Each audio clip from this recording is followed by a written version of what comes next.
I'm here to talk about success. The first rule of success is to have a vision. You see, if you don't have a vision of where you go, and if you don't have a goal where you go, you drift around and you never end up anywhere. I mean, as you know, I was born in 1947 in Austria after the Second World War. So I was very fortunate that I stumbled onto my vision. And I didn't really like Austria when I grew up. I couldn't wait to get out of there. I couldn't see myself becoming a farmer or a worker in a factory or anything like that. Even though my parents wanted me to stay there and have a normal life. But that was their vision, not mine. My vision was totally different. I felt that I was born for something special, for something unique, for something big. Then one day I went to school. I remember I was 11 years old, and they showed a documentary about America. And there they showed in this documentary the huge skyscrapers, the high-rises, the huge bridges, the 6-lane freeways, and all of this stuff. And I said to myself, that's where I want to be.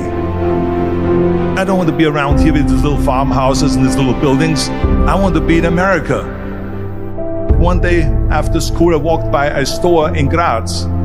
So I went inside and I looked around, and then I saw a magazine. I saw a bodybuilding magazine that had Reg Park on the cover. Reg Park was then a 3-time Mr. Universe. And I saw him on the big screen as Hercules. I read that and I said to myself, wow, this is the blueprint for my life. This is exactly what I want to do. I want to become a bodybuilding champion just like Reg Park. I want to get into movies just like Reg Park. And I want to make millions of dollars and be rich and famous just like Reg Park. Do you know how great it felt that I knew where I was going? Imagine the majority of people don't know where they're going.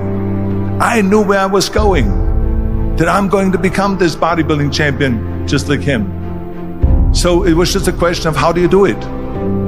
I was so relieved, because when you have a goal, when you have a vision, everything becomes easy.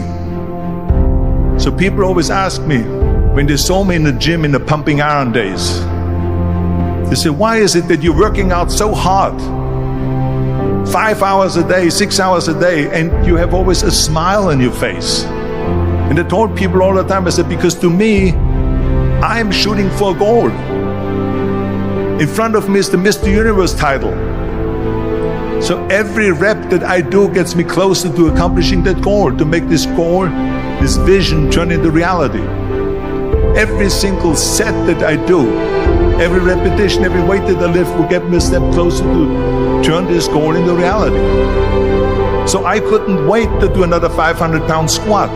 I couldn't wait to do another 500-pound bench press. I couldn't wait to do another 2,000 reps of sit-ups. I couldn't wait for the next exercise. At the age of 20, I went to London and I won the Mr. Universe contest as the youngest Mr. Universe ever. And it was because I had a goal. So let me tell you something, visualizing a goal and going after it makes it fun. You got to have a purpose no matter what you do in life. You got to have a purpose. 74% hate their job in America. Now there's not much different when you come to Europe. The majority of people don't like what they're doing, because they're really not doing it because they didn't have a goal and they followed this goal. They just aimlessly drift around, and then all of a sudden there's a job opening, so they get that job because you have to work. But then when you work, it's a chore. It's work. It's not fun. So if you think about, only a quarter of the people really enjoy what they're doing in life. That is unbelievable if you think about it. So I felt so blessed that I knew what I was doing. It's like a medical student that studies and knows he wants to become a doctor. You know where to go. And the same thing is also in politics. I remember that in politics, I had a very clear vision that I will be the leader of California. This is as far as I could go because I was not born in America, so I could not run for president. So being the governor of the fifth largest state, I should say the largest state, the fifth largest economy in the world, was for me really the ultimate title, the ultimate accomplishment in politics. So even though people came up to me and says, why don't you go and run for something smaller, you're never gonna make it. I ran for governor, and then 2 months later I became governor of the state of California. Again, because I had a very clear vision what I'm gonna do with California. So that's rule number one, have a vision. Rule number two is, don't listen to the naysayers. Don't listen to the naysayers.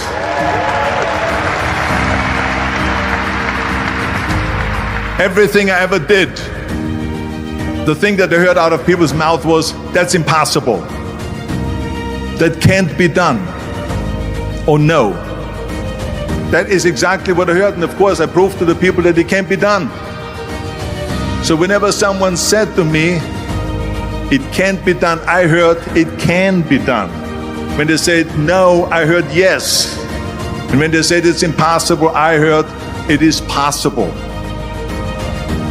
I'm a strong believer of what Nelson Mandela said, that everything is always impossible until someone does it.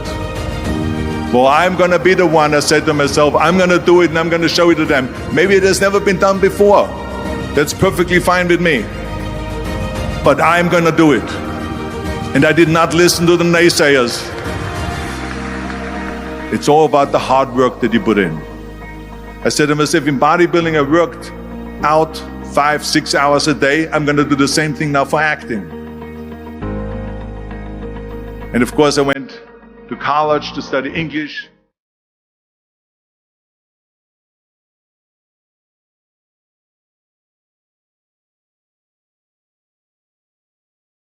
I studied the accent removal.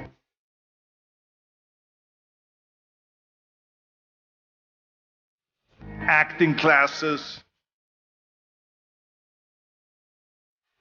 And all of this stuff, all day long, I worked and I worked and I worked. And within a short period of time, I made one movie called Hercules in New York, which of course went right into the toilet. But it didn't discourage me. I still had the same vision. And then all of a sudden I did Streets of San Francisco. I did Stay Hungry and Pumping Iron and The Villain. And then all of a sudden,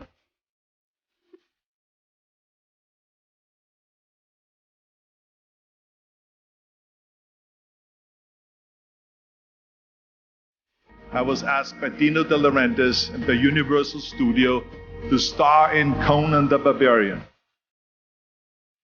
And after I did Conan the Barbarian, the director at the press conference said to the press,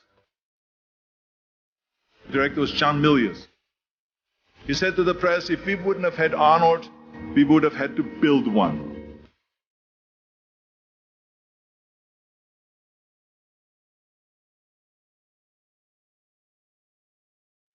So think about that.